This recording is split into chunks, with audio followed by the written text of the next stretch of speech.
What if, right now, the sun simply vanished?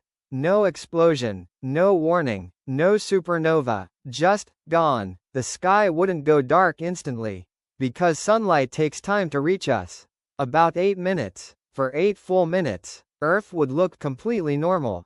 Birds would still fly, cars would still move, people would still argue, scroll, breathe, completely unaware that the source of all life in our solar system no longer exists. And then, minute 8 arrives. The light shuts off. Not dim, not fading, off. The sky turns black in an instant. Stars appear in the middle of the day. The temperature does not drop immediately. But gravity does something far worse. Because the sun doesn't just give us light, it holds us in orbit. The moment its gravity disappears, Earth stops curving around it, and begins moving in a straight line into deep space. We are no longer a planet orbiting a star. We are a frozen rock drifting alone. Within the first hour, panic spreads globally. Satellites lose solar power. Power grids begin failing. Solar-powered systems shut down. The temperature begins to fall. Slow at first, but steady. Within 24 hours, global average temperatures drop below freezing. Plants stop photosynthesis instantly when the light disappears. Food production effectively ends on day 1. The countdown to extinction has already started. After 1 week without the sun, global temperature falls below -17 degrees Celsius, 0 degrees Fahrenheit. Oceans begin freezing at the surface. But here's something surprising. The oceans would not freeze solid immediately. Water holds heat extremely well.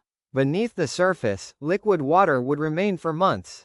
Some marine life could survive temporarily near hydrothermal vents.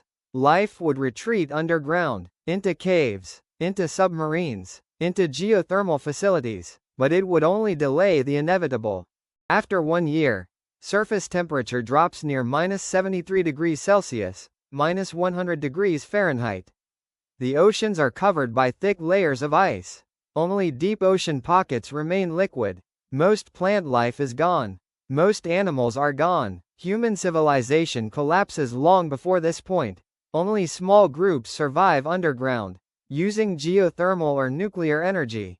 Cities become frozen monuments. Air becomes denser. The atmosphere begins to condense and fall as snow. Oxygen and nitrogen slowly freeze out of the sky. The very air you breathe starts falling to the ground. 100 years later, the surface is silent. No wind, no clouds, no sound. Most of the atmosphere is gone. Pressure drops to near vacuum conditions.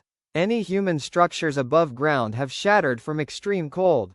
Metal cracks, concrete fractures, satellites drift endlessly. If humans still exist, they are buried deep underground, living in artificial ecosystems, growing food without sunlight, existing, not living. 100 years later, the surface is silent. No wind, no clouds, no sound. Most of the atmosphere is gone. Pressure drops to near vacuum conditions. Any human structures above ground have shattered from extreme cold. Metal cracks, concrete fractures, satellites drift endlessly. If humans still exist, they are buried deep underground, living in artificial ecosystems, growing food without sunlight, existing, not living. 1,000 years later, Earth is almost the same temperature as deep space, around -240 degrees Celsius. A frozen rock wandering the galaxy.